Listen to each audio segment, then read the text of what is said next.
बाई काय पसारा झाला गे माय, काय झालाय पसारा. हे सगळे कपडे दोरीवरचे इकडं टाकती बाई, आणि बॅग कशी भराव कशी नाही. सगळं घरामध्ये त्या बेडरूम मध्ये नुसता पसारा करून ठेवला बाई. साफसफाई करणं मेकअपचं आहे.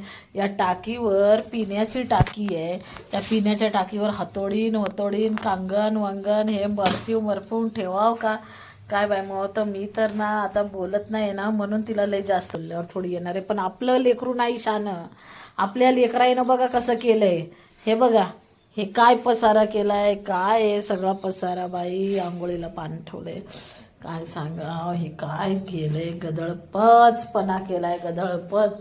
घरात लक्ष नाही. आणि तुम्ही म्हणता म्हणे एवढीशा लेकराला काय काम देता. सकाळी मी उठलो, चपात्या बनवल्या, हे पिठलं बनवलं, मी पिठलं बनवून चपात्या बनवल्या, सकाळी उठून भांडे घासले. अजून तिनं फक्त लाईव्हला येऊन बसली आणि बाकी त्याच्या व्यतिरिक्त काही कामधंदा नाही केलाय.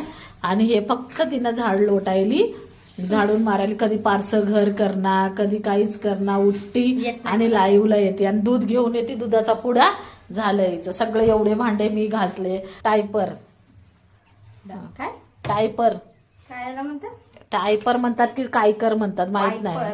हा माहिती आहे, मठी शिकलेली हस तू.